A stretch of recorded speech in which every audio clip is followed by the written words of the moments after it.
A study of ISIS fighters concluded that almost all male and female fighters had in common some type of an absent father syndrome. Students coming from father-present families score higher in math and science, even when they come from weaker schools. Worldwide, the amount of time a father spends with a child is one of the strongest predictors of the child's ability to empathize as he gets older. Boys who are dad deprived are more likely than their sisters to be unemployed. Father absence predicts the profile of both the bully and the bullied. Poor self-esteem, poor grades, and poor social skills.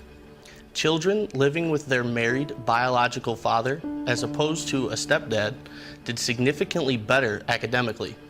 They have fewer discipline problems and were more likely to complete high school, attend college, and graduate from college. By first grade, boys and girls raised in families with fathers present had significantly higher IQ scores than those in families where fathers were absent. A study of boys from similar backgrounds revealed that by the third grade, the boys with fathers present scored higher on every achievement test and received higher grades. Father involvement is at least 5 times as important in preventing drug use as closeness to parent, parental rules, parental trust, strictness, or a child's gender, ethnicity, or social class.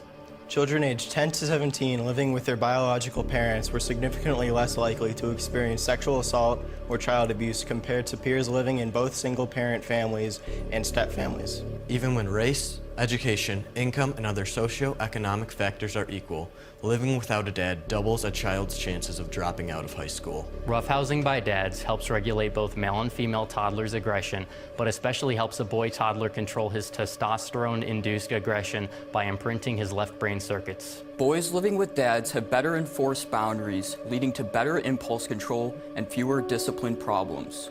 When dad-deprived boys are employed, they are less likely to succeed as professionals. Boys who do not live with their dads become both more demanding and coercive towards their moms. Adolescents with minimal or no father involvement account for 71% of high school dropouts. They are also more likely to skip school and, in addition to dropping out, be expelled. Around 90% of homeless and runaway youths are from fatherless homes. Among preschool children admitted as psychiatric patients in 2 New Orleans hospitals, 80% came from homes without fathers. Similar percentages emerge among dad-deprived children in Canada, South Africa, and Finland at ages from preschool through high school. Children with father loss have, by the age of 9, a 14% reduction in telomere length, the most reliable predictor of life expectancy. In addition, telomere loss is 40% greater for boys than for girls. The more frequently a father visits the hospital of an infant who is born prematurely, the more quickly the infant is released from the hospital, and the better the infant's social personal development and ability to adapt. Living in a home without a dad has a greater correlation with suicide among teenagers than any other factor. Dads tend to be the one to enforce boundaries, and toddlers whose dads set limits and enforced boundaries as the children explored had better social and emotional skills 12 to 18 months later. Both boys and girls suffer after their parents' divorce, but the greatest feelings of deprivation and depressive behavior are observed among boys. Every 1% increase in fatherlessness in a neighborhood predicts a 3% increase in adolescent violence. Children between the ages of 10 and 17 living without their biological fathers are more likely to be victims of child abuse, major violence, sexual assault, and domestic violence. Absence of dad contributes to violent crimes as much as absence of income.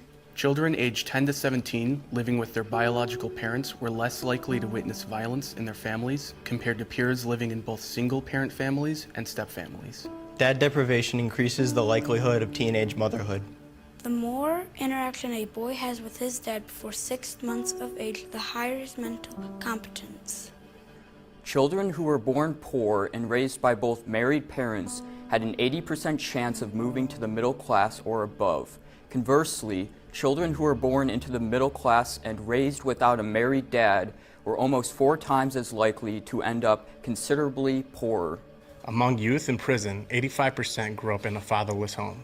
The more contact children have with their dads growing up, the more easily they make open, receptive, and trusting contact with new people in their lives. And the more contact an infant has prior to 6 months of age, the greater the infant's ability to trust.